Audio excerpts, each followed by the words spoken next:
Have you ever wondered what is the best way to lose fat fast? I'm Dr. Borja Bandera, your Spanish physician and endocrinologist, and today we talk about the most useful tools to lose subcutaneous fat in a healthy and sustainable way, especially if you have already passed your 30s. And if you have already managed to lose it with effort and sacrifice, I will help you not to gain it back in the near future. One of the barriers you will run into if you want to lose fat is that there are too many different diets, tools, and protocols. You want to do it right, you want to do it healthy, but you don't know where to start. That's why today I'll tell you in a very schematic way the most effective non-pharmacological tools to lose fat and the ones that many of my patients use. I'm not talking about the best ones because that will depend on you. A tool can be perfect for you but very poor for someone else because no two people are alike. We will see what those tools are, how to start using them, and the safety precautions to take with each one of them. And yes, I said non-pharmacological because the drugs to lose fat,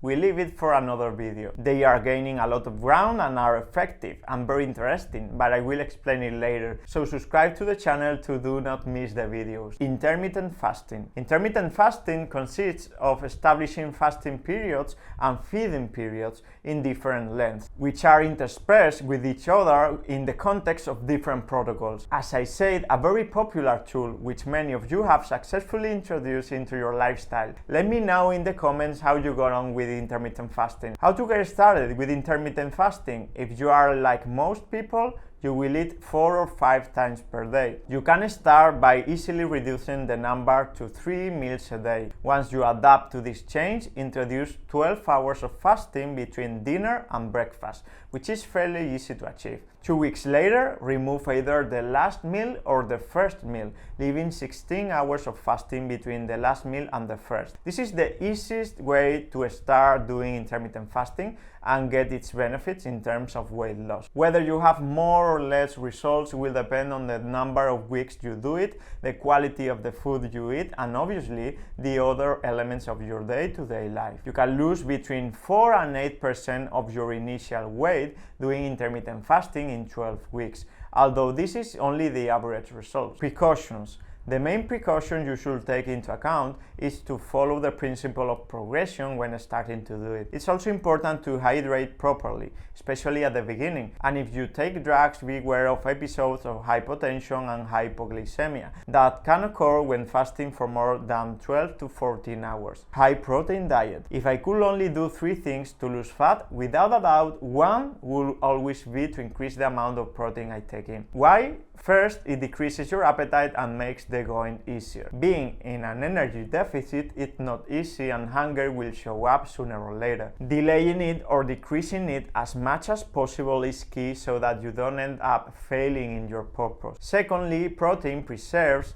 your muscle mass. One of the most important tissues for healthy weight loss is muscle. Only 2 things can help you not to lose muscle. The most important thing is strength training, and the second most important thing is an adequate protein intake. Third, the thermic effect of protein is very high, the highest of the 3 macronutrients that exist. This means that to digest and to absorb the protein, your body invests energy.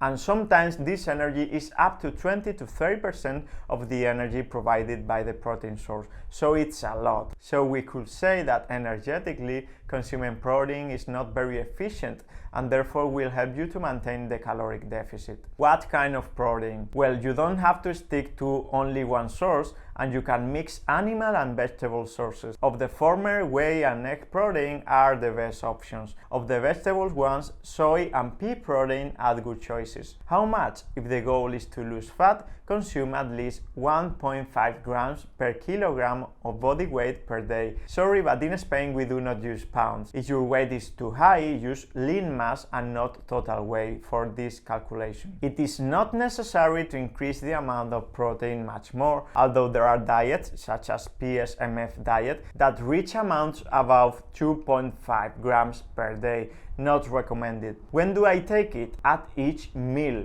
A good strategy is to try to get about 20 to 30 grams each time you eat. It's not difficult if you develop the habit. How do I take it? Well, with the protein foods that you include every day. And in any case, you can include a protein shake, to which you can also add foods rich in micronutrients such as berries or oatmeal to meet the needs of fiber, vitamins and minerals. Precautions, two fundamental ones. If you have renal insufficiency, you must limit the consumption to no more than 1 gram per kilogram per day, and be careful with displacing other healthy foods from the diet, something that happens for example in bodybuilders who increase their protein consumption a lot. Diet high in soluble fiber. Soluble fiber is not often talked about, but is a key element in fat loss. Soluble fiber, present in many foods such as legumes, fruits, vegetables, absorbs water in large quantities and achieves several effects that bring you closer to fat loss, sometimes without you even realizing it. Delays gastric emptying, which increases satiety and decreases the rate of absorption of carbohydrates, and thus minimizes their hormonal impact.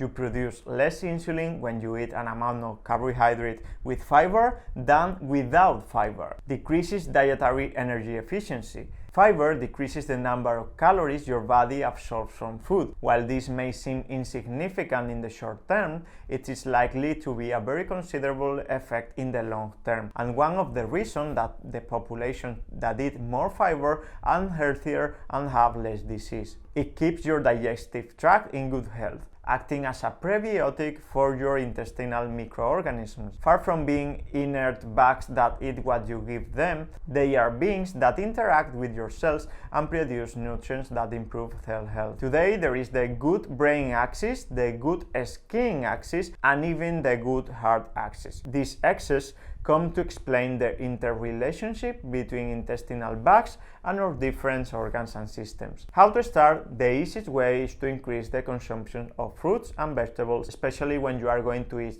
pasta, rice, potatoes, or flour. You can get into the habit of starting every meal with a good salad and you will achieve this effect. If you want to go a step further, you can take about 4 to 5 grams of soluble fiber, inulin, glucomannan, psyllium husk, dissolved in water before eating. You will be fuller sooner and you will get the benefits mentioned above. Be careful because an excess of fiber can generate digestive problems, especially an excess of fermentable fiber, which will produce a lot of gas and abdominal distension. A daily intake of 30 to 35 grams, taking into account soluble and insoluble fiber, is adequate.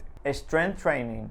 We are beginning to understand how strength training helps you lose fat. The most widespread argument is that muscle consumes more energy than fat, and therefore having muscle is an energy investment, we could say, as it will expend more energy in the long term. And although this is true, the amount of extra calories burned by muscle is not as high as previously thought. So there must be other mechanisms that cause those who strength train to have lower fat percentages. One answer could be that strength training keeps your ability to metabolize carbohydrates. There is no better thing to improve insulin sensitivity than strength exercise. So someone who regularly does push-ups, squats, pull-ups will have no problem with the carbohydrates they ingest. He will have no insulin resistance, and the degree of de novo lipogenesis, creation of fat from fructose in the liver, will be very small. In short, the muscle will be continuously capturing glucose,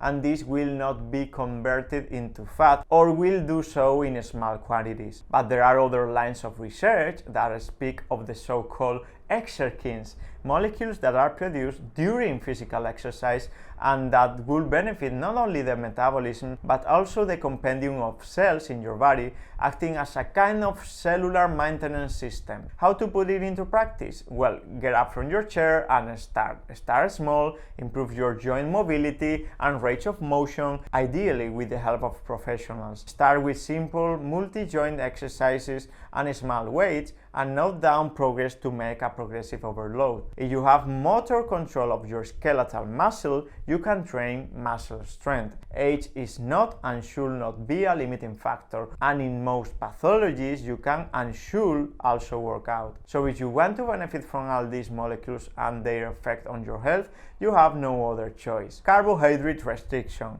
Just as cutting fats from the diet became very fashionable from the 80s to the 2000s, in the last 20 years carbohydrate restriction has been the norm. The reality is that cutting the most problematic carbohydrates from the diet, sugar, refined flours, soft drinks, white bread, will always be a good option, especially if you are a sedentary person. But not everyone has to go on a low-carb diet, let alone a ketogenic diet. In what situation would it be interesting to do a ketogenic diet? Mainly when a significant weight loss is required, associated with an improvement of health problems linked to obesity, such as fatty liver. Remember that it's not a diet to do at your own risk, and you need to have some knowledge on how to do it right. How to start?